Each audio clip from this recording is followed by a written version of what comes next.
திருமணத்தின் முதல் இரவிலேயே என் கணவன் ஒரு ஆண்மையற்றவன் என்பது எனக்கு தெரிய வந்தது. அதனால்தான் அவனுடைய முதல் 2 மனைவிகளும் அவனை விட்டு பிரிந்து சென்றிருக்கின்றார்கள். ஆனால் எனக்கு இறைவன் மீது நம்பிக்கை இருந்தது. அதனால்தான் நான் அமைதி காத்தேன். 2½ மாதங்கள் கழிந்தன. நான் கர்ப்பமானேன். இந்த செய்தியை கேட்டதும் என் கணவர் ஆத்திரமடைந்து எனக்கு விவாகரத்து கொடுக்க துணிந்தார். அப்போது என் மாமியார் குறுக்கிட்டு, குழந்தை பிறக்கும் வரை இவளை என் சகோதரி வீட்டிற்கு அனுப்பி வைப்போம். குழந்தை பிறந்த பிறகு அதன் முகத்தை பார்த்தாலே தெரிந்துவிடும் அது யாருடைய குழந்தை என்றார். நான் என் மாமியாரின் சகோதரி பெரிய மாமியார் வீட்டிற்கு சென்றபோது அவர் என்னை வருத்தத்துடன் பார்த்து, மகளே, முதல் 2 பெண்களுக்கு என்ன நடந்ததோ அதுதான் உனக்கும் நடக்கிறது என்றார். பிறகு அவர் என்னை அந்த பெண்களின் வீட்டிற்கு அழைத்துச் சென்றார். அவர்களை பார்த்ததும் நான் அதிர்ச்சியில் உறைந்து போனேன். என் பெயர் ஹர்ஷிதா. என் பெற்றோருக்கு நான் ஒரே மகள். என் தந்தை நான் சிறுவயதாக இருக்கும்போதே இறந்துவிட்டார். இன்றும் எனக்கு அந்த நாள் நினைவிருக்கிறது. அவருடைய முகம் அமைதியாக வெள்ளை துணியால் சுட்டப்பட்டிருந்தது. மக்கள் அழுது கொண்டும் அதே சமயம் ஏளனமாக பேசிக்கொண்டும் இருந்தார்கள். அப்பா நிம்மதியாக தூங்கிக் கொண்டிருக்கின்றாரே, இவர்கள் ஏன் அழுகிறார்கள் என்று நான் வியந்தேன். அவருடைய இறுதிச் சடங்குகளுக்கு பிறகுதான் புரிந்தது, இறந்தவர்கள் மீண்டும் வரமாட்டார்கள் என்று. அப்பா எனக்கு மீளா துயரை தந்து விட்டு சென்று விட்டார். அப்பாவிற்கு நானும் அம்மாவும் என்றால் உயிர். அவர் இறந்த பிறகு அம்மா ஆதரவற்றவரானார். நாங்கள் இருவரும் அதே வீட்டிலேயே தங்கினோம். என் அம்மா மிகுந்த பொறுமைசாலி. தன் கஷ்டங்களை மறைத்து எனக்கு ஒரு நல்ல வாழ்க்கையை கொடுக்க முயன்றார். ஆனால் வறுமை ஒரு மனிதனை நிம்மதியாக இருக்க விடாது. நான் மற்றவர்களின் பழைய உடைகளை அணிந்தேன். அம்மா மற்றவர் வீடுகளில் வேலை செய்து என்னை படிக்க வைத்தார். அவர் பல துயரங்களை சகித்தார். ஆனால் அதை எனக்கு தெரியப்படுத்தவில்லை. நான் எப்போதுமே அமைதியான பெண். கதைகள் கேட்பதும் பெரிய கனவுகள் காண்பதும் எனக்கு பிடிக்கும். ஆனால் வாழ்க்கையின் கசப்பான நிஜம் என்னை தடுத்தது. அப்பாவின் மரணத்தின் போது நான் மிகச்சிறியவள். என் உலகம் அம்மாவிடம் தொடங்கி அம்மாவிடமே முடிந்தது. ஏழைக்கு உறவினரும் கிடையாது, நண்பனும் கிடையாது என்பார்கள். அது எங்கள் வாழ்க்கைக்கு பொருத்தமாக இருந்தது.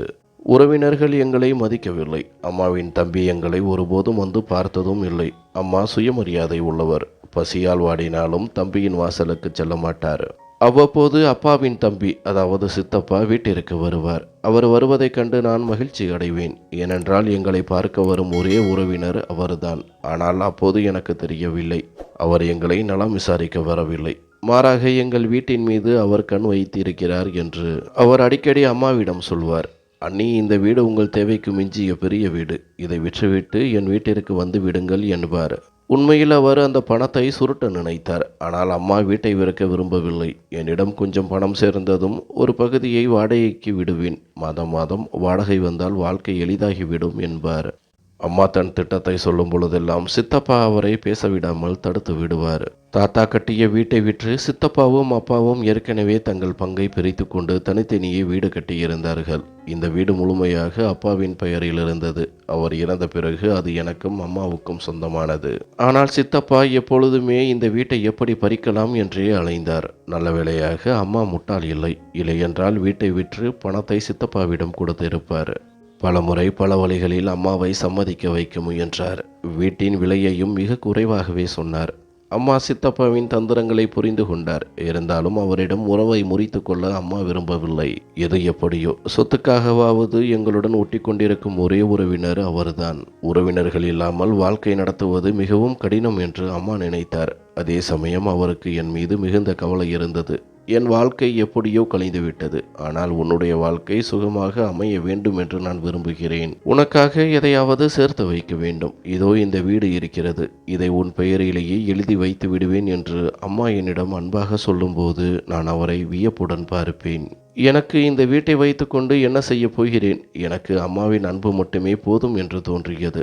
வாழ்க்கை நடத்துவதற்கு பணம் எவ்வளவு அவசியம் என்பது அப்போது எனக்கு புரியவில்லை.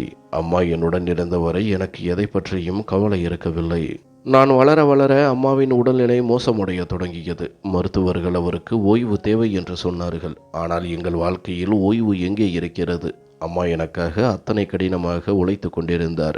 அவருடைய உழைப்பை நான் முழுமையாக உணர்ந்திருந்தேன். என்னால் முடிந்தவரை அவருக்கு உதவி செய்தேன். அம்மா, எல்லா வேலைகளையும் நானே செய்கிறேன். பாருங்கள், நான் இப்போது வளர்ந்து விட்டேன் என்பேன். அதற்கு அவர் புன்னகையோடு, என்ன பேசுகிறாய்? இப்போது நான் உன்னை வேலை செய்ய விடுவேனா? இந்த கைகள் வேலை செய்வதற்காக பிறந்தவை அல்ல. நீ இப்போது சுகமாக இருக்க வேண்டிய பருவம். நீ ஏன் வேலை செய்ய வேண்டும் என்று சொல்லி எல்லா வேலைகளையும் அவரே முடிப்பார். அம்மாவை கட்டி அணைத்து கொண்டே தூங்கி விடுவேன். நான் கண் விழித்து பார்க்கும் பொழுது அம்மா மீண்டும் வீட்டு வேலைகளில் மூழ்கி இருப்பார். நான் வருத்தத்துடன் அவர் பின்னால் ஓடுவேன். அம்மா, இந்த வேலைகளை நான் செய்ய வேண்டும் என்று நினைத்தேனே, நீங்கள் ஏன் செய்தீர்கள் என்பேன். அவர் சிரிப்பார். ஆனால் அவர் கண்கள் முத்து போல கலங்கியிருப்பதை என்னால் பார்க்க முடிந்தது. ஒரு நாள் அவரால் படுக்கையை விட்டு எழவே முடியவில்லை. அம்மா உணர்வின்றி படுத்திருப்பதை நான் பயத்துடன் பார்த்து கொண்டிருந்தேன். நான் எதற்கு அஞ்சினேனோ அதுவே நடந்துவிட்டது. அம்மா என்னை தவிக்க விட்டுவிட்டு இந்த உலகத்திலிருந்து மறைந்து விட்டார். அப்பாவின் இறப்பிற்கு பிறகு அம்மாவும் என்னை விட்டு போய்விட்டதால் என் நிலைமை என்னவாகும் என்ற பயம் எனக்கு எப்போதும் இருந்தது. அதனால்தான் நான் என் நிழல் போல அம்மாவையே ஊட்டி கொண்டிருந்தேன். ஆனால் அம்மாவும் என்னை பாதையில் விட்டுவிட்டு சென்று விட்டார். அம்மா, நீ எனக்காக கூட யோசிக்காமல் புது பயணத்தை தொடங்கிவிட்டாயே என்று என் கண்கள் அழுதன. என் நாக்கு இறைவனிடம் முறையிட்டது. நான் இப்போது முற்றிலும் ஆதரவற்றவளாக தனிமரம் போல நின்றேன். சித்தப்பா என்னை அவர் வீட்டிற்கு அழைத்து சென்றார். ஆனால் அவர் எப்போதும் என்னை ஏளனமாக பேசி தன்னிடம் வைத்திருப்பது ஏதோ பெரிய உபகாரம் என்பது போல காட்டிக்கொண்டார். சித்திக்கும் என் மீது விருப்பு இருந்தது. நான் அமைதியாக ஒருவித பயத்துடனேயே அங்கிருந்தேன். என் பெற்றோருடன் வாழ்ந்த என் பழைய வீட்டின் நிம்மதி எனக்கு வேண்டும் என்று என் இதயம் துடித்தது.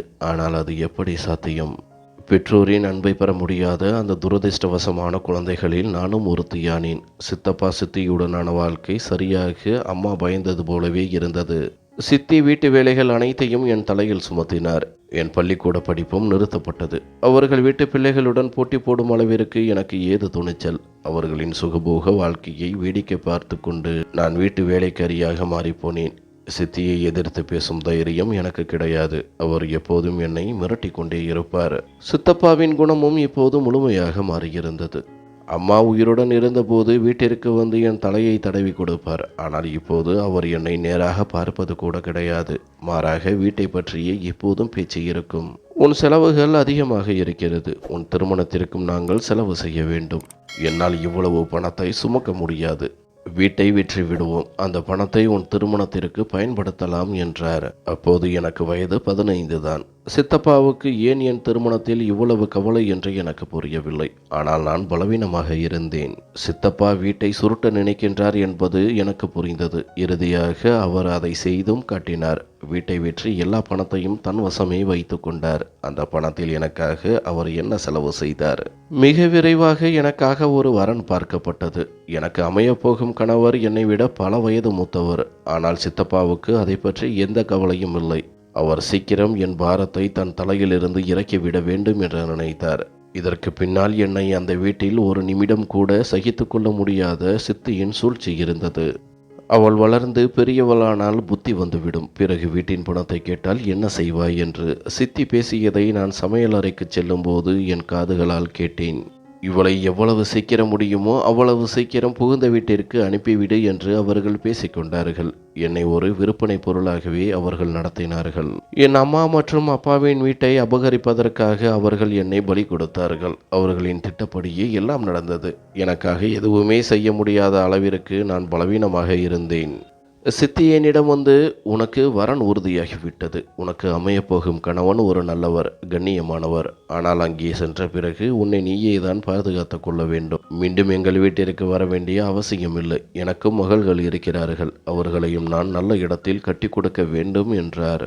சித்தப்பா தன் மகள்களின் எதிர்காலத்தை யோசிப்பதற்காக அதற்கு முன்னரே தன் அண்ணன் மகளை வீட்டை விட்டு அனுப்பிவிட்டார். நான் சிறியவள் என்பதால் அவர்களின் சூழ்ச்சியை புரிந்து கொள்வது கடினமாக இருந்தது. ஆனால் அவர்களிடம் எதிர்த்து பேசி என் உரிமையை கேட்கும் தைரியமும் இல்லை. என் இதயம் கோபத்தாலும் வெறுப்பாலும் நிறைந்திருந்தது. அவர்கள் தங்கள் சொந்த மகள்களுக்கு இது போன்ற ஒரு நிலைமையை செய்வார்களா? என்னை விட பல வயது மூத்த ஒருவருக்கு தங்கள் மகள்களை திருமணம் செய்து கொடுப்பார்களா? அவர்களுக்கு நான் ஒரு பொருட்டே இல்லை. வீட்டின் பணத்தை முழுமையாக அனுபவிக்க நான் ஒரு தடையாக இருந்தேன். அவ்வளவுதான். சித்தியிடம் இதற்கு பழிவாங்க வேண்டும் என்று நான் முடிவு செய்தேன். ஆனால் எப்படி என்று எனக்கு தெரியவில்லை. என் கண்கள் ஓயாமல் அழுது கொண்டே இருந்தன. திருமணம் முடிந்து நான் புகுந்த வீட்டிற்கு வந்தேன். என் இதயத்தில் 1000 இருள் சூழ்ந்திருந்தாலும் ஏதோ ஒரு ஓரத்தில் சின்ன ஆசைகள் துளிர்த்தன. ஒருவேளை என் வாழ்க்கையின் பொற்காலம் இப்போதுதான் தொடங்கப் போகிறதோ என்று எண்ணினேன். என் இதய துடிப்பு அதிகரித்தது. நீண்ட நேரமாக என் கணவருக்காக காத்திருந்தேன். ஆனால் அவர் எங்கே மறைந்தார் என்று தெரியவில்லை. களைப்பால் நான் எப்போது தூக்கத்தின் பிடியில் சிக்கினேன் என்றே எனக்கு தெரியவில்லை. நடுநிசையில் விழிப்பு வந்தபோது அவர் எனக்கு முன்னால் இருந்த சோஃபாவில் அமர்ந்திருப்பதை கண்டேன். நான் திடுக்கிட்டு எழுந்து நேராக உட்கார்ந்தேன். அவர் என்னை பார்த்து மெதுவாக, "நீ ஓய்விடு, மிகவும் களைப்பாக தெரிகிறாய்" என்று சொல்லி என் அருகில் வந்து அமர்ந்தார். "பரவாயில்லை, ஒன்றுமில்லை" என்று சொல்லி நான் சுருங்கி போய் அமர்ந்தேன். அவர் மென்மையான குரலில் சொன்னார், "நீ மிகவும் சிறியவள். உனக்கும் எனக்கும் வயதில் பெரிய வித்தியாசம் இருக்கிறது. ஆனால் உன்னை நான் எந்த இருட்டிலும் வைத்திருக்க விரும்பவில்லை. உண்மை எதுவோ அதை சொல்லி விடுகிறேன்" என்றார். அவர் சொன்னதை கேட்டு நான் அதிர்ந்தேன். இன்னும் என்ன உண்மை பாக்கி இருக்கிறது? என் ஆசைகள் எல்லாம் நொறுங்கி சிதறுவது போல தோன்றியது. ஏதோ ஒரு பெரிய செய்தியை கேட்கப் போகிறோம் என்ற பயத்தில் நான் அவரை பார்த்தேன். அவர் தலைகுனிந்து சொன்னார், "எனக்கு குழந்தை பெற்றுத்தரும் தகுதி இல்லை. இந்த விஷயத்தை உன் வீட்டாரிடம் சொல்லச் சொன்னேன். அவர்கள் உன்னிடம் சொன்னார்களா இல்லையா என்று தெரியவில்லை. ஆனால் நான் என் வாயாலேயே உண்மையை சொல்லிவிடுகிறேன்" என்றார். அவர் சொன்னதை கேட்டு நான் திகைத்து போனேன். அவருக்கு என் பெற்றோர் உயிரோடு இல்லை என்பது கூட தெரியவில்லை. நான் சித்தப்பா சித்தியின் வளர்ப்பில் வளர்ந்தவள் என்பதை அவர் அறியவில்லை. நான் மெதுவாக, "என் பெற்றோர் உயிரோடு இல்லை" என்றேன். அவர் அதிர்ச்சியுடன், "என்ன சொல்கிறாய்?" என்று கேட்டார். அவர் என்ன சொல்ல வருகிறார் என்று எனக்கு புரியவில்லை. சித்தப்பா எல்லாவற்றையும் சொல்லியிருப்பார் என்று அவர் நினைத்திருக்கலாம். ஆனால் அவர்கள் என்னிடம் எதையுமே சொல்லவில்லை.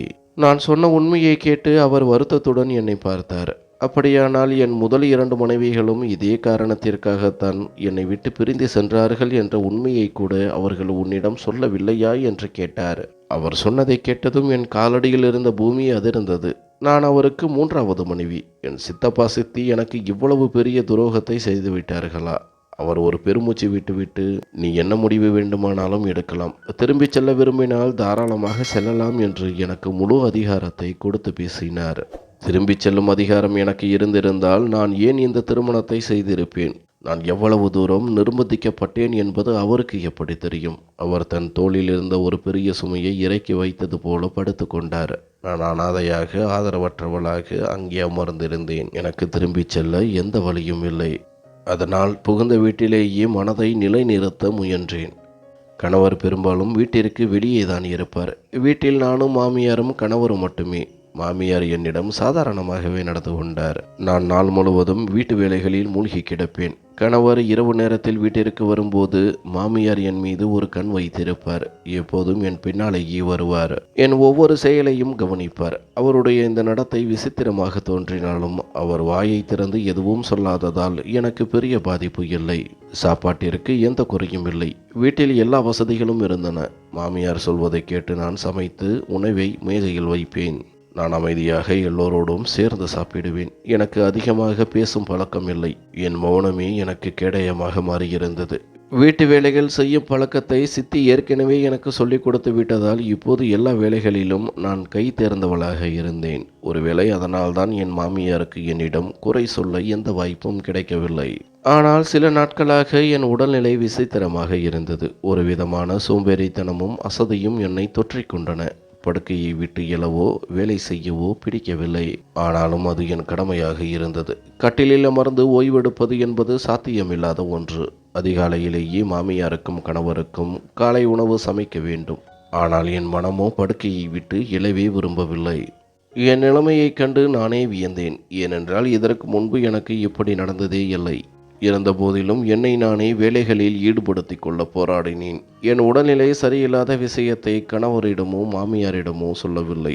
திருமணமாகி இன்னும் 2.5 மாதங்களே ஆகியிருந்தன. கணவர் கடுமையான குணம் கொண்டவர் இல்லை என்றாலும் அவர் தன் வேலைகளில் மட்டுமே குறியாக இருப்பார். குறைவாகவே பேசுவார். எப்படியும் அவர் என்னை விட வயதில் பெரியவர் என்பதால் ஒரு சாதாரண கணவன் மனைவி உறவில் இருக்கும் அந்த நெருக்கம் எங்களுக்குள் ஏற்படவில்லை. அவர் அலுவலக வேலைகளில் மூழ்கியிருப்பார். நான் வீட்டு வேலைகளில். ஒரு நாள் வீட்டை சுத்தம் செய்து கொண்டிருந்த போது திடீரென தலை சுற்றியது. நான் கீழே விழப்போய் உடனடியாக சுவரை பிடித்து தப்பினேன். ஏற்கனவே என் மீது ஒரு கண் வைத்திருந்த என் மாமியார் பதற்றத்துடன் ஓடி வந்தார். "உனக்கு என்ன ஆனது? ஏன் தலை சுற்றியது? உடல்நிலை சரியாக இல்லையா?" என்று கேள்விகளை அடுக்கினார். என்னால் என்னை தேற்றிக் கொள்ளவே முடியவில்லை. மெதுவான குரலில், தெரியவில்லை. திடீரென கண்கள் இருண்டு விட்டது என்றேன். உன்னை மருத்துவரிடம் அழைத்து செல்ல வேண்டும் என்று அவர் என்னை உற்று பார்த்தபடி சொன்னார். நான் மறுத்தேன். வேண்டாம் அத்தை, அவ்வளவு ஒன்றும் மோசமில்லை, வெறும் பலவீனம்தான், தானாகவே சரியாகிவிடும் என்று சொல்லி உள்ளே செல்ல முயன்றேன். ஆனால் அவர் என் கையை பிடித்து தடுத்தார். இல்லை, இப்படியெல்லாம் அலட்சியமாக இருக்கக்கூடாது. காரணம் தெரியாமல் மருந்து எடுப்பது தவறு. முதலில் என்ன பிரச்சனை என்று தெரியட்டும். நீ என்னுடன் கண்டிப்பாக மருத்துவரிடம் வர வேண்டும் என்றார். அவர் என்னை ஒரு விசித்திரமான பார்வையுடன் பார்த்தார். திடீரென அவருக்கு என் ஆரோக்கியத்தில் இவ்வளவு அக்கறை ஏன் வந்தது என்று எனக்கு புரியவில்லை. மறுநாளே என் மாமியார் என்னை வலுக்கட்டாயமாக மருத்துவரிடம் அழைத்து சென்றார். மருத்துவர் புன்னகையுடன் சொன்னார், வாழ்த்துக்கள், நீங்கள் கர்ப்பமாக இருக்கிறீர்கள். ஆனால் உடல்நிலை மிகவும் பலவீனமாக இருக்கிறது. உங்களை நன்றாக கவனித்துக் கொள்ள வேண்டும். மருந்துகளை சரியாக சாப்பிட வேண்டும். மருத்துவர் சொன்னதை கேட்டு நான் உறைந்து போனேன். என் மாமியாரை பார்த்தேன். இந்த செய்தி எனக்கு ஒரு பேரிடியாக இருந்தது. என் கணவரோ திருமணத்தின் ஆரம்பத்திலேயே நான் ஒரு தகுதியற்றவன் என்று தெளிவாக சொல்லிவிட்டாரே. அப்படி இருக்க இது எப்படி சாத்தியம்? என் மூளையில் கேள்விகள் புயலென எழத் தொடங்கின. என் மாமியாரின் முகம் வெளுத்து போனது. அவர் என்னை ஒரு பாவம் செய்தவளைப் போல பார்ப்பது போல் பார்த்தார். எனக்கும் ஒரு விதமான வெட்கமும் அவமானமும் சூழ்ந்தது. என் கணவரை தவிர நான் வேறு யாரையும் ஏறெடுத்தும் பார்த்ததில்லை. பின் இது எப்படி நடந்தது? நாங்கள் மௌனமாக வீட்டிற்கு திரும்பினோம். உள்ளே நுழைந்ததும் என் மாமியார் கதவை சாத்தினார். மிகவும் கண்டிப்பான குரலில் சொன்னார், இந்த விஷயத்தை உன் கணவனிடம் சொல்லாதே. சொன்னால் அவன் உன்னை கொன்றே விடுவான். நான் அதிர்ந்து போனேன். ஏன் அத்தை என்று கேட்டேன். அவர் சொன்னார், அவனுக்குத்தான் குழந்தை பெற்றுத்தரும் தகுதியே இல்லையே. அந்த காரணத்திற்காகத்தான் அவன் 2 மனைவிகளும் அவனை விட்டு போயிருக்கிறார்கள். இப்போது நீ கர்ப்பமாக இருக்கிறாய் என்றால் அதை யார் நம்புவார்கள்? நீ இது அவனுடைய குழந்தைதான் என்று சொன்னாலும் யாரும் நம்பப் போவதில்லை. அதனால் அமைதியாக இரு. அடுத்து என்ன செய்யலாம் என்று நான் யோசிக்கிறேன். நான் பதற்றத்துடன் அறைக்குள் உலாவிக் கொண்டிருந்தேன். என் மனது குழப்பத்தில் இருந்தது. ஒரு பக்கம் என் கணவரின் வாக்குமூலம், மறுபக்கம் மற்றவர்கள் நம்பும் உண்மை. ஆனால் நான் கர்ப்பமாக இருந்தேன். நான் நிரபராதி என்பதில் எனக்கு முழு நம்பிக்கை இருந்தது. ஏனென்றால் என் கணவரை தவிர யாரும் என்னை நெருங்கியது கூட இல்லை. இது உண்மையிலேயே இறைவனின் அற்புதமா, அல்லது என் கணவர் என்னிடம் பொய் சொன்னாரா? அது உண்மையாக இருந்தாலும் இதை நான் எப்படி நிரூபிப்பது? என் மாமியாரே என்னை நம்பாத போது கணவர் எப்படி நம்புவார்? அவர் சொல்ல வேண்டாம் என்று தடுத்தார். ஆனால் இவ்வளவு பெரிய உண்மையை நான் எப்படி மறைப்பேன்? இரவு என் கணவர் வீட்டிற்கு வந்தவுடன் நான் பதற்றத்துடன் அங்குமிங்கும் நடப்பதை பார்த்துவிட்டு, என்ன விஷயம், எல்லாம் நலம்தானே என்று கேட்டார். நான் மெதுவாக உடல்நிலை சரியில்லை என்றேன். அவர் முழு கவனத்துடன் என்ன ஆனது என்று கேட்டார். இன்று அத்தை என்னை மருத்துவரிடம் அழைத்துச் சென்றார். மருத்துவர் நான் கர்ப்பமாக இருப்பதாக சொன்னார் என்றேன். இந்த செய்தியை கேட்டதும் அவர் முகம் அப்படியே மாறிவிட்டது. அவர் திகைப்புடன் என்னை முறைத்து பார்த்தார். நீ என்ன விளையாடுகிறாயா என்று கேட்டார். நான் உடனடியாக தலையசைத்து, இல்லை, இது உண்மை என்றேன். என் முகத்தில் இருந்த தீவிரத்தை பார்த்ததும் அவர் முகத்தில் கோபம் அப்பட்டமாக தெரிந்தது. அவர் ஒரு அடி பின்வாங்கி மௌனமாக என்னை பார்த்தார். உண்மையை சொன்னதற்காக எனக்கு இப்போதே ஏதோ தண்டனை கிடைக்கப் போகிறது என்று எனக்கு தோன்றியது. நான் அவருக்கு விளக்க முயன்றேன். இது விளையாட்டு இல்லை, நிஜம் என்றேன். ஆனால் அவர் என்னை நம்பவே இல்லை. அவர் தன் தாயை தேடுவது போல அறையில் அங்கும் இங்கும் பார்க்க தொடங்கினார். நான் அம்மாவிடம் பேசுகிறேன். நீர் கர்ப்பமாவது சாத்தியமே இல்லை. நான் ஒரு மலடன் என்று உன்னிடம் ஏற்கனவே சொல்லியிருந்தேனே என்று தன் வார்த்தையை மீண்டும் அழுத்தமாக சொன்னார். நான் தலையை பிடித்து கொண்டேன். அப்படியெல்லாம் இல்லை, நீங்கள் மலடன் இல்லை. இது உங்கள் குழந்தைதான். நான் எந்த தவறும் செய்யவில்லை என்று என் தரப்பு நியாயத்தை சொன்னேன். ஆனால் அது அவரை இன்னும் ஆத்திரப்படுத்தியது. என்ன உளறுகிறாய் நீ? என்னை அம்மாவிடம் பேசவிடு என்று கத்தியபடி அறைக்கு வெளியே ஓடினார். சிறிது நேரத்தில் தன் தாயுடன் உள்ளே வந்தார். அவர் முகம் ஆத்திரத்தில் சிவந்திருந்தது. அவர் இடி முழுங்குவது போல கத்தினார். மரியாதையாக இப்போதே என் வீட்டை விட்டு வெளியேறு. உனக்கு விவாகரத்து கொடுத்தே தீருவேன். யாருடைய குழந்தையையோ வயிற்றில் சுமந்து கொண்டு என் மீது பழி போடுகிறாயா என்று என் கையை பிடித்து இழுக்கத் தொடங்கினார். நான் அவரிடமிருந்து விடுபட போராடினேன். என் மாமியாரோ இதையெல்லாம் ஒரு வேடிக்கை பார்ப்பது போல அமைதியாக பார்த்து கொண்டிருந்தார். அவர் அமைதியான குரலில் சொன்னார், நான் அப்போதே சொன்னேன் அல்லவா, இப்போதைக்கு உன் கணவனிடம் எதையும் சொல்லாதே என்று. நானே எல்லாவற்றையும் கவனித்துக் கொள்கிறேன் என்றேனே. நான் மனதளவில் உடைந்து போனேன். என் கணவர் எப்போதுமே என்னிடம் கனிவாக நடப்பார் என்று நினைத்தேன். ஆனால் அவர் எல்லை கடந்த ஆத்திரத்தில் இருந்தார். என்னை வலுக்கட்டாயமாக வீட்டை விட்டு துரத்தி விவாகரத்து செய்வதிலேயே குறியாக இருந்தார். எனக்கு விவாகரத்து வேண்டாம். ஏனென்றால் விவாகரத்து பெற்று நான் எங்கே செல்வேன்? சித்தப்பாவும் சித்தியும் அவர்கள் வீட்டில் எனக்கு இடமில்லை என்று முன்பே சொல்லிவிட்டார்கள். அங்கிருந்த நரக வாழ்க்கையை விட என் கணவன் வீட்டில் நான் எவ்வளவோ மேலாக இருந்தேன். இங்கே எனக்கு எல்லா வசதிகளும் நிம்மதியும் இருந்தது. வீட்டு வேலைகள் மட்டுமே என் பொறுப்பு. அது ஒன்றும் பெரிய சுமையில்லை. நான் எங்கும் போக மாட்டேன், இங்கேயேதான் இருப்பேன் என்று அவர் பிடியிலிருந்து திமிறினேன். அவர் ஒரு ஆவேசத்தில் என்னை தூக்கி எறிந்தார். நான் படுக்கையில் போய் விழுந்தேன். அவர் கோபத்துடன் அறையை விட்டு வெளியேறினார். நான் தலையை பிடித்து கொண்டு அமர்ந்து யோசித்தேன். நான் என்ன செய்துவிட்டேன்? ஒருவேளை மாமியார் சொன்னது போல கணவரிடம் சொல்லாமல் இருந்திருக்கலாமோ? ஆனால் எவ்வளவு காலம் இதை மறைக்க முடியும்? மறைக்கக்கூடாது என்றுதான் எனக்கு தோன்றியது. சிறிது நேரம் கழித்து மாமியார் அறைக்குள் வந்தார். பார், இவன் இப்போதும் கடும் கோபத்தில் இருக்கிறான். இது விவாகரத்தில் முடிந்து அவனுடைய 3வது திருமண வாழ்க்கையும் பாழாகிவிடக்கூடாது. நீ என் சகோதரி வீட்டிற்கு செல். அவள் வீடு பக்கத்தில் தான் இருக்கிறது. நீ அவளை ஏற்கனவே பார்த்திருக்கிறாய். 2-3 முறை இங்கே வந்திருக்கிறாள். குழந்தை பிறந்த பிறகு அதன் முகத்தை பார்த்தாலே தெரிந்துவிடும் அது யாருடைய குழந்தை என்றார். எனக்கு என் பெரிய மாமியாரை தெரியும். அவர் மிகவும் மென்மையான மற்றும் கனிவான குணம் கொண்டவர். ஆனால் அவர் வீடு எங்கே இருக்கிறது என்று எனக்கு தெரியாது. என் மாமியார் தெருவில் இருந்த ஒரு சிறுவனை அழைத்து என்னை அவர் வீட்டில் விட்டுவிடுமாறு சொன்னார். அந்த சிறுவன் என்னை அவர் வீட்டு வாசலில் வரை விட்டுவிட்டு சென்றான். பெரிய மாமியார் கதவை திறந்தார். என்னை பார்த்ததும் அதிர்ச்சி அடைந்து, ஹர்ஷிதா மகளே, நீயா? அங்கே எல்லாம் நலம்தானே என்று கேட்டார். அவருடைய அன்பான குரலை கேட்டதும் என் கண்கள் கலங்கின. அவர் என்னை உள்ளே அழைத்து தண்ணீர் கொடுத்து நிதானமாக என்ன நடந்தது என்று கேட்டார். நான் எல்லாவற்றையும் அவரிடம் கொட்டி தீர்த்தேன். அவர் வருத்தத்துடன் சொன்னார், இதன் பொருள் அந்த முதல் 2 பெண்களுக்கும் என்ன நடந்ததோ அதுதான் உனக்கும் நடந்திருக்கிறது. நான் வியப்புடன் அவரை பார்த்து, நீங்கள் என்ன சொல்ல வருகிறீர்கள் என்று கேட்டேன். அவர் சொன்னார், இப்போது இரவு நேரமாகிவிட்டது. நாளை நான் உன்னை அவனுடைய முதல் 2 மனைவிகளிடமும் அழைத்து செல்கிறேன். நீயே நேரில் வந்து பார் என்றார். அடுத்த நாள் பெரிய மாமியார் என்னை அந்த பெண்களிடம் அழைத்து சென்றார். அவர்களை பார்த்ததும் என் காலடியில் இருந்த பூமி நழுவியது. என் கணவனின் ஒரு மனைவி. அவளை விவாகரத்து செய்து சில காலமே ஆகியிருந்தது. அவள் கர்ப்பமாக இருந்தாள். அவளுடைய வயிற்றை பார்த்தாலே தெரிந்தது எந்த நேரத்திலும் பிரசவம் நடக்கலாம் என்று. இன்னொரு பக்கம் விவாகரத்து ஆகி 1 வருடம் முடிந்த முதல் மனைவி கையில் ஒரு குழந்தையுடன் நின்று கொண்டிருந்தாள். நான் நடுங்கும் குரலில் கேட்டேன், இந்த குழந்தை யாருடையது? அவள் என்னை ஏறிட்டு பார்த்துவிட்டு, இது சோமேந்திரனின் குழந்தைதான். அவன் தன்னை ஒரு மலடன் என்று சொல்லிக்கொண்டு என் மீது பழி போட்டு விவாகரத்து செய்து வீட்டை விட்டு துரத்தினான். ஆனால் விவாகரத்து நடந்த உடனேயே நான் கர்ப்பமானேன். அவன் ஒரு முறை கூட திரும்பி வந்து எங்களை பார்க்கவில்லை என்று உறுதிப்படுத்தினாள். நான் திகைப்புடன் பெரிய மாமியாரை பார்த்தேன். அவருக்கு இந்த நிலைமை ஏற்கனவே தெரிந்திருந்தது.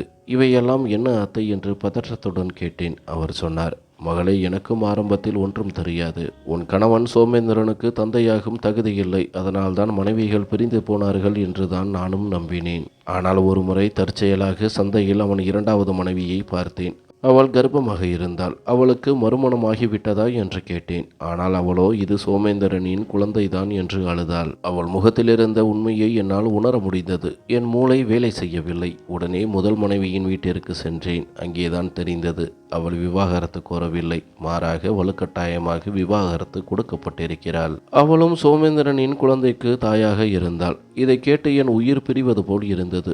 சோமேந்திரனும் என் சகோதரியும், அதாவது உன் மாமியாரும், எதற்காக அந்த பெண்களுக்கு இவ்வளவு பெரிய துரோகத்தை செய்திருக்கிறார்கள் என்று எனக்கு புரியவில்லை. என் பெரிய மாமியார் தொடர்ந்தார். என் சகோதரியிடம் எவ்வளவோ கேட்டு பார்த்தேன். அவள் பேச்சை மாற்றி விடுகிறாள். சோமேந்திரன் யாரால் வழி நடத்தப்படுகிறான் அல்லது இது என் சகோதரியின் சதியா என்று தெரியவில்லை. ஆனால் ஒன்று மட்டும் உறுதி, நீயும் அதே சதிக்குத்தான் பலியாக போகிறாய்.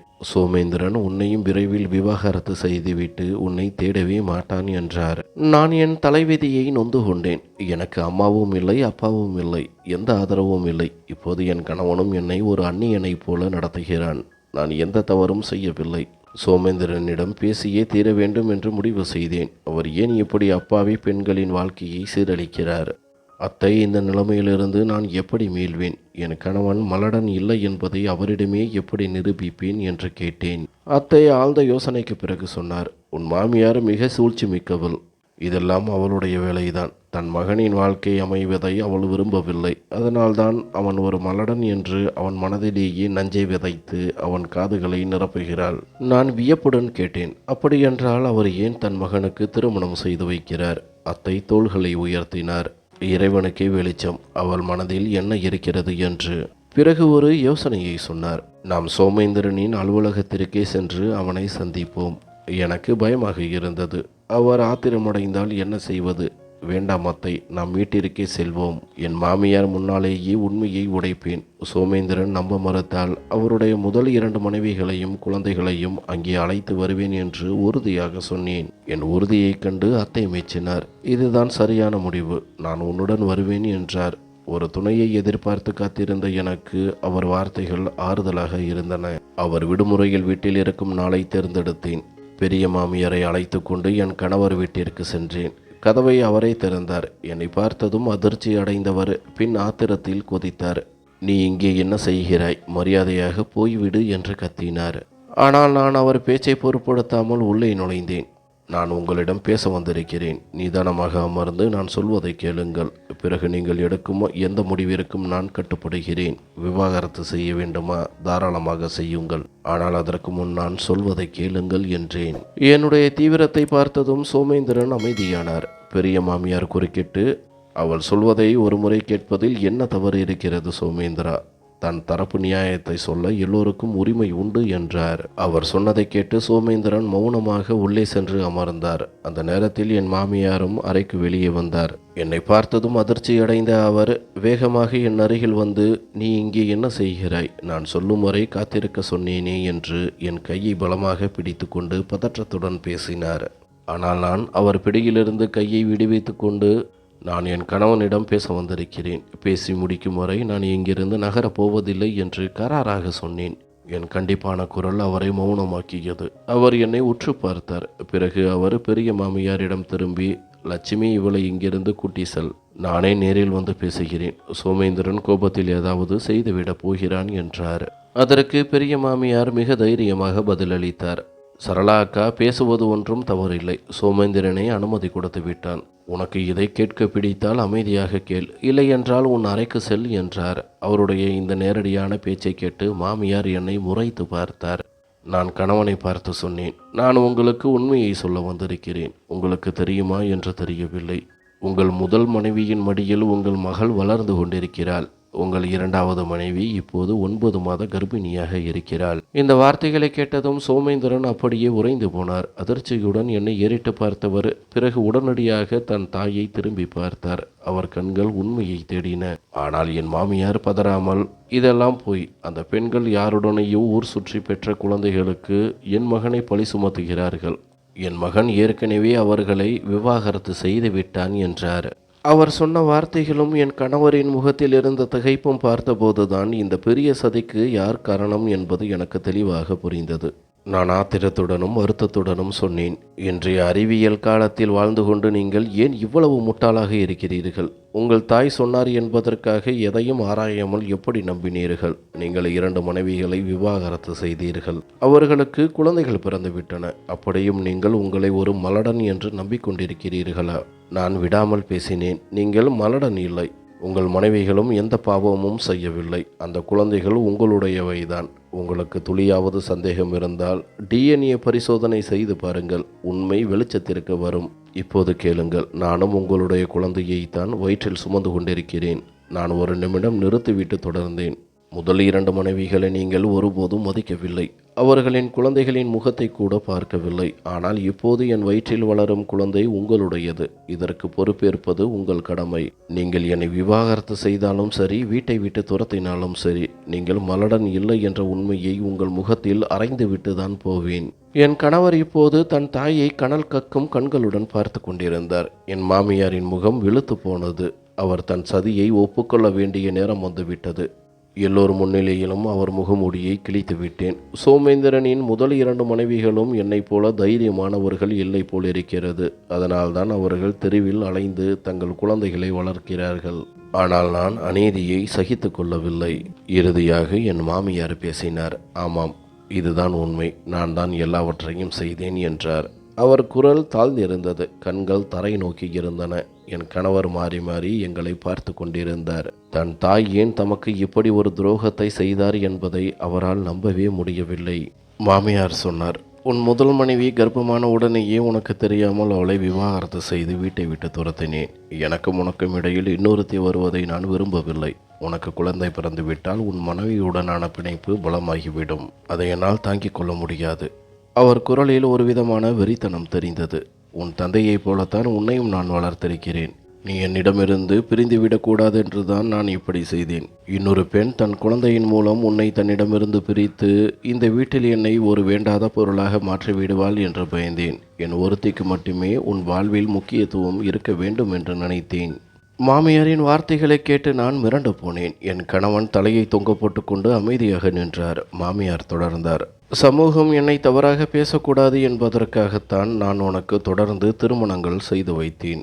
முதல் மனைவியை பிரித்து மகனை தன் கட்டுப்பாட்டில் வைத்திருக்கிறாள் என்று உலகம் பேசக்கூடாது என்பதற்காகவே இந்த நாடகங்களை ஆடினேன். உன் இரண்டாவது மனைவியையும் வீட்டை விட்டு துரத்தினேன். ஒவ்வொரு நிமிடம் கடக்கும் போதும் என் மாமியாரின் உண்மையான முகம் வெளிச்சத்திற்கு வந்து கொண்டிருந்தது.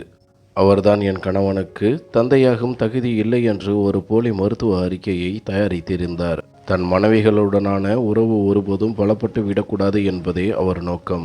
மனைவிகள் அவரை விட்டு பிரிந்து போக வேண்டும் அல்லது அவரே அவர்களை துரத்த வேண்டும் என்று அவர் விரும்பினார். உலகம் இது அவரின் சொந்த விருப்பம் என்று நம்ப வேண்டும். அதில் அவர் கைவரிசை இல்லை என்று நினைக்க வேண்டும் என்று அவர் திட்டமிட்டிருந்தார். அவர் பேசியதை கேட்க கேட்க என் இரத்த அழுத்தம் அதிகரித்தது.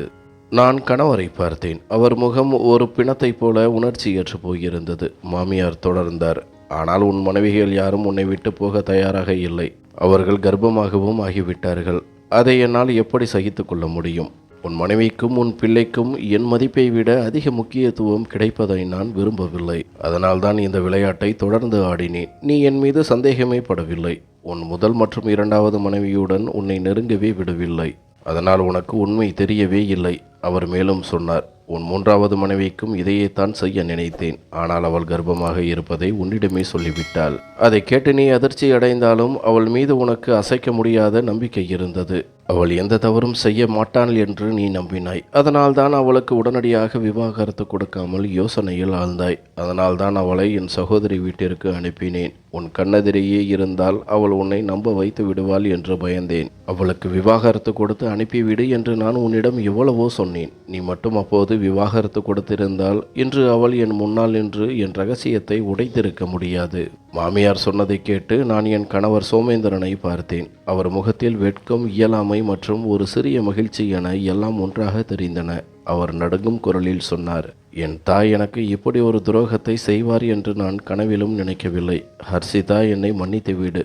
கோபத்தில் உன்னை நான் பலவாறு காயப்படுத்திவிட்டேன். ஆனால் என் அடிமனதில் உன் மீது எனக்கு முழு நம்பிக்கை இருந்தது. நீ எந்த தவறும் செய்ய மாட்டாய் என்று எனக்கு தெரியும். இறைவனே ஏதோ ஒரு அதிசயம் செய்து என்னை குணப்படுத்தி விட்டார் என்றுதான் நான் நம்ப தொடங்கினேன். என் தாயின் சூழ்ச்சிகளை பற்றி எனக்கு சொல்ல வார்த்தைகளே இல்லை. ஆனால் என் வாழ்க்கையில் மகிழ்ச்சி அடைய எனக்கு உரிமை இருக்கிறதல்லவா? சோமேந்திரன் உணர்ச்சி வசப்பட்டு தொடர்ந்தார்.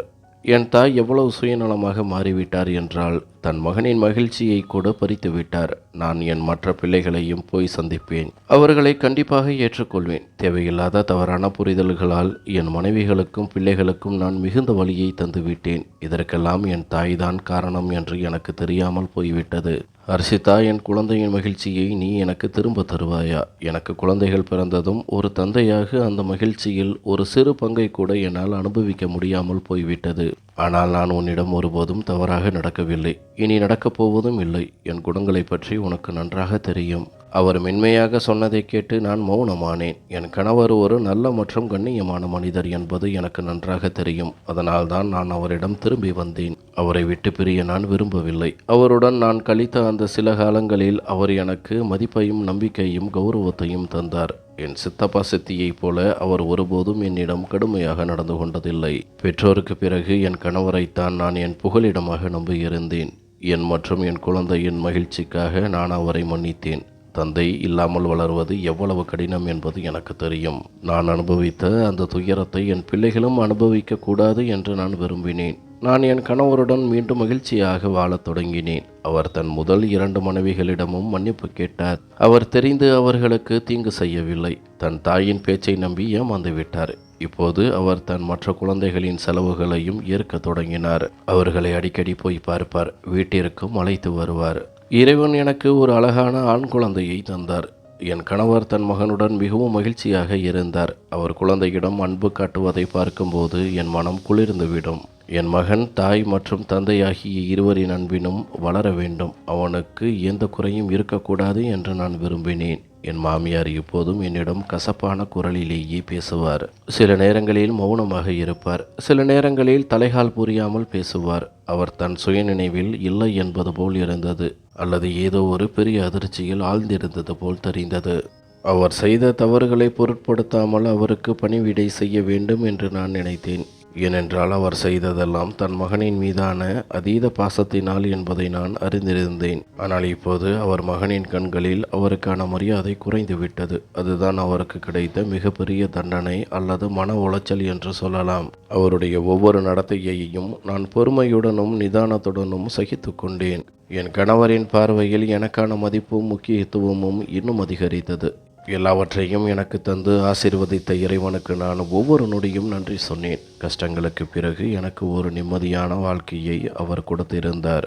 என் மாமியாரின் நடத்தையில் ஏற்பட்ட மாற்றங்கள் என்னை வருத்தமுடைய செய்தன. சில நேரம் என்னிடம் விசித்திரமாக பேசுவார். சில நேரம் மௌனமாகி விடுவார். அவர் மன ரீதியாக பாதிக்கப்பட்டிருப்பது போல் தெரிந்தது.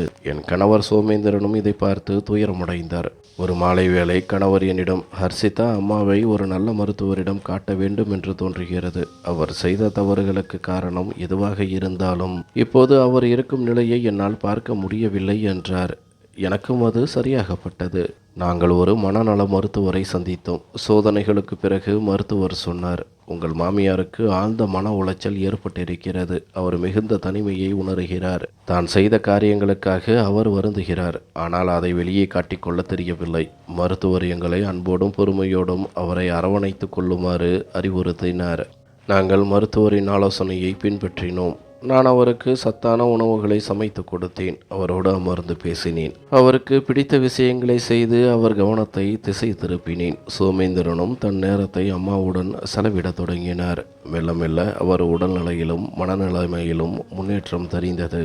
ஒரு நாள் அவர் என்னிடம் மன்னிப்பு கேட்டார். ஹர்ஷிதா, நான் உனக்கு மிகப்பெரிய துரோகம் செய்துவிட்டேன். என் மகனின் மகிழ்ச்சியை பறித்தது மட்டுமல்லாமல் உன்னையும் நிறைய காயப்படுத்தி விட்டேன். என்னை மன்னித்து விடு என்றார். அவர் மன்னிப்பு கேட்டதும் என் கண்கள் கலங்கின. நான் அவரை கட்டி அணைத்து கொண்டேன். மனிதன் தவறு செய்வது இயல்பு. ஆனால் அந்த தவறை உணர்ந்து வருந்தும்போது நாம் அவர்களை மன்னித்து விட வேண்டும் என்று எனக்கு தோன்றியது. ஒரு நாள் என் சித்தப்பா மற்றும் சித்தியிடமிருந்து அழைப்பு வந்தது. அவர்களின் குரலே மாறியிருந்தது. அவர்கள் எங்களை நேரில் சந்திக்க விரும்புவதாக சொன்னார்கள். என்னிடம் உறவை முறித்து கொண்டவர்கள் ஏன் இப்போது அழைக்கிறார்கள் என்று எனக்கு விசித்திரமாக இருந்தது. கணவர் சோமேந்திரன், நேரில் சந்திப்போம், ஒருவேளை அவர்கள் தவறை உணர்ந்திருக்கலாம் என்றார். அவர்கள் எங்கள் வீட்டிற்கு வந்தபோது அவர்கள் முகத்தில் அவமானம் அப்பட்டமாக தெரிந்தது. சித்தி அழுது கொண்டே என்னிடம் மன்னிப்பு கேட்டார். ஹர்ஷிதா, எங்களை மன்னித்து விடு. உனக்கு நாங்கள் துரோகம் செய்து விட்டோம். உன்னை தவிக்க விட்டோம். இப்போது எங்கள் பிள்ளைகள் வளர்ந்து விட்டார்கள். ஆனால் அவர்கள் எங்களை மதிக்கவில்லை. உன்னுடைய நினைவு அடிக்கடி வருகிறது என்றார். சித்தப்பா சொன்னார், உன் திருமணத்திற்கு பிறகு நீ பட்ட கஷ்டங்களை பற்றி தெரிந்தபோது நாங்கள் மிகுந்த வருத்தமடைந்தோம். நாங்கள் உனக்கு துணையாக இருந்திருந்தால் உனக்கு இவ்வளவு துயரம் நேர்ந்திருக்காது என்று நினைத்தோம். அவர்கள் முகத்தில் உண்மையான வருத்தம் இருந்தது. நான் அவர்களையும் மன்னித்து விட்டேன். சோமேந்திரன் சொன்னார், மாமா, மாமி, நடந்ததை மறந்து விடுங்கள். இனி எப்போது வேண்டுமானாலும் நீங்கள் எங்களை வந்து பார்க்கலாம். நீங்களும் எங்கள் குடும்பத்தின் ஒரு அங்கம்தான். சித்தப்பாவும் சித்தியும் நிம்மதி பெருமூச்சு விட்டார்கள். எங்கள் உறவு மீண்டும் வளர்ந்தது. இன்று நான் திரும்பி பார்க்கும்போது ஒவ்வொரு கஷ்டத்திற்கு பின்னாலும் ஒரு பாடம் ஒளிந்திருக்கிறது என்பதை உணர்கிறேன். உண்மையை நிலைநாட்ட தைரியம் தேவை என்பதையும், நம்பிக்கையில்தான் உறவின் அஸ்திவாரம் என்பதையும் கற்றுக்கொண்டேன். என் கணவர் என் மீது நம்பிக்கை வைத்தார். நான் அந்த நம்பிக்கையை காப்பாற்றினேன். என் மாமியார் பாசத்தினால் தவறு செய்தார். ஆனால் அவரும் அதை உணர்ந்தார். என் சித்தப்பா சித்தியும் தங்கள் தவறை ஏற்றுக்கொண்டார்கள். இன்று எங்கள் வாழ்க்கையில் எல்லாம் மாறிவிட்டது. என் மாமியார் இப்போது ஒரு மகிழ்ச்சியான பாட்டி. தன் பேரனுடன் விளையாடுகிறார். சோமேந்திரன் தன் 3 பிள்ளைகளையும் சமமாக நேசிக்கிறார். நாங்கள் எல்லோரும் ஒரு பெரிய மகிழ்ச்சியான குடும்பமாக வாழ்கிறோம். என் கதையின் முடிவு இவ்வளவு இனிமையாக இருக்கும் என்று நான் நினைத்து பார்த்ததே இல்லை. தவறுகள் எல்லோரிடமும் நடக்கும். ஆனால் அதை ஏற்றுக்கொண்டு மன்னிப்பதே மனித நேயத்தின் அடையாளம். நான் ஒருபோதும் தோல்வியை ஏற்கவில்லை. உண்மையை உறுதியாக பற்றி கொண்டேன். அதற்கான பலன் எனக்கு கிடைத்துவிட்டது. வாழ்க்கை எப்போதும் நமக்கு ஒரு புதிய வாய்ப்பை வழங்கும்.